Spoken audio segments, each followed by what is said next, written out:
नमस्कार विद्यार्थी मित्रों, अगले वीडियो में हम गद्य 9 निर्भय बनो आधे गद्य का पाठ सार जो है वह समझ चुके हैं। अब हम आगे देखें। इब्राहिम बोला, सब डिप्टी साहब का अर्दली है, शाला भारी खचड़ा है। तो यहाँ प्रियोदा और उसके दल के सब सदस्य जब परमान नदी के उस पार बालूचर पर एकत्र हुए थे और वहाँ से सब आ रहे थे, तब नदी के पुल के पास पहुँचे तो वहाँ उसी समय सब डिप्टी साहब ने फायर किया और एक चिड़िया के जोड़े में से एक चिड़िया को नीचे गिरा दिया। तब उसका अर्दली यानी उसका नौकर दौड़ता हुआ आता है और कहता है, चिड़िया को हाथ में लिया जो मर गई थी चिड़िया, उसे हाथ में उठा लिया और कहा कि मिल गया हजूर। तब इब्राहिम कहता है कि सब डिप्टी साहब का अर्दली है, भारी खचड़ा है, कि ये डिप्टी साहब का अफसर का नौकर है और खचड़ा है। खचड़ा यानी मूर्ख। प्रियोदा के मुंह से अचानक निकला। तब प्रियोदा कहता है होल्ट। ये होल्ट शब्द यानी थोबो। तब इब्राहिम को अपनी गलती का एहसास हो गया, क्योंकि क्लब में एक नियम था कि अपशब्द न बोलना। दल का नियम है कि कोई सदस्य किसी किस्म का अपशब्द या गाली मुंह से नहीं निकालेगा। इसलिए इब्राहिम को अपनी गलती का एहसास हो जाता है और तुरंत वह माफ़ी मांगता है।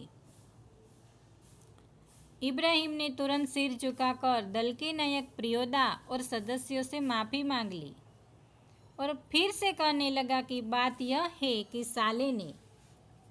यहाँ फिर सभी हंसे पर प्रियोदा गंभीर थे और प्रियोदा ने इब्राहिम को कहा कि यह तुम्हारी 8वीं गलती है, 10 होते ही हम तुम्हारे साथ नहीं होंगे। यहाँ इब्राहिम को यह अपशब्द साला बोलने की जो आदत है, वह सरकारी अफसरों को साला बोलने में उसे कोई बुराई नहीं लगती, वह दलीलबाजी करता है। पर प्रियोदा को यह अच्छा नहीं लगता और कहता है कि ये तुमने 8वीं गलती की है, तुम जब 10 गलती करोगे तो तुम्हें क्लब में से निकाल दिया जाएगा। पर इब्राहिम कहता है कि लेकिन सरकारी अफसरों को गाली देने में क्या अर्थ है, कि सरकारी अफसरों को हम गाली दे तो उसमें क्या हुआ। तब प्रियोदा कहता है तुम्हारा मुंह खराब होगा, उनका कुछ भी नहीं बिगड़ेगा।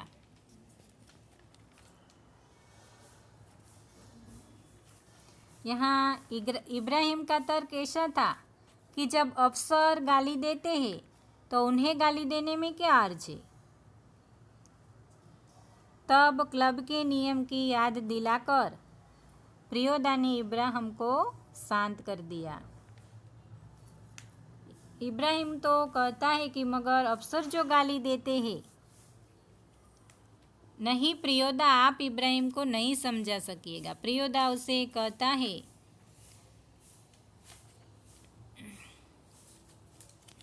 वह महीन बात देरी से बुझता है, मैं समझा देता हूँ। महीन बात यानी सूक्ष्म बात, ये भी एक मुहावरा है, महीन बात, कि इब्राहिम जो है वह सूक्ष्म बात बहुत देरी से समझता है। देखो इब्राहिम, यदि क्लब का मेंबर रहना है तो इसके रूल्स को मानना होगा। नियम है कि कोई सदस्य आपस में बातचीत के सिलसिले में भी कोई खराब शब्द नहीं बोलेगा, जानते हो ना। बस बात खत्म।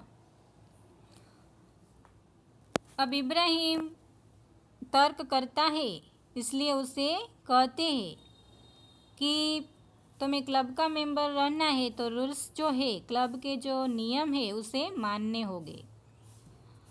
यदि कोई सदस्य आपस में भी बातचीत में कोई अपशब्द बोले, खराब शब्द बोले, तो वह नहीं चलेगा।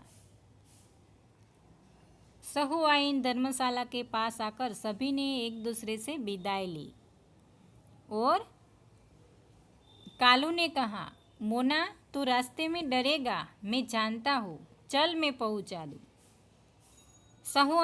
सहुआइन धर्मशाला के पास सभी के घर के रास्ते अलग अलग थे, इसलिए सभी एक दूसरे से विदा लेते हैं। तब कालू मोना को कहता है कि तू बहुत डरता है, तुझे डर लगता है, मुझे पता है, तो चल मैं तुझे अपने घर पहुंचा दूँ।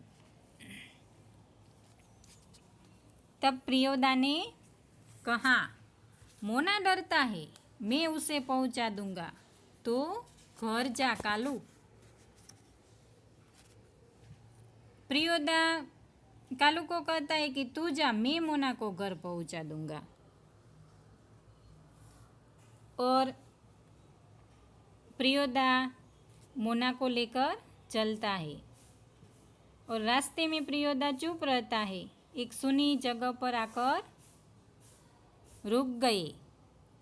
अब ये जो जगह थी, वहाँ सड़क के दोनों ओर बड़े बड़े पीपल के पेड़ थे।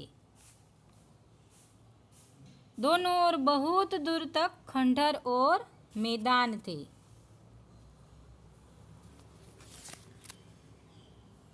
रास्ते में एक सुना खंडहर था, उजड़ा हुआ मकान था। उसकी ओर प्रियोदा ने इशारा किया और कहा कि जानते हो, इस घर में कभी मुर्दों की चीरफाड़ होती थी, पोस्टमार्टम हाउस था, इसलिए लोगों को डर है कि आसपास के पेड़ों पर भूत पिशाच किलकिल करते रहते हैं और मैदान में प्रेतनियाँ नाचती है।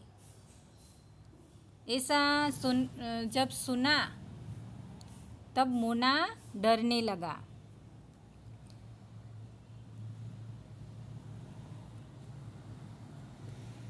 प्रियोदा ने कहा कि ये जो उजड़ा हुआ मकान है, वहाँ पे पहले पोस्टमार्टम हाउस था। लोग ऐसा मानते थे कि वहाँ भूत रहते हैं, पिशाच रहते हैं, यहाँ प्रेतनियाँ नाचती है। तो ये सब सुनकर मोना को डर लगने लगा।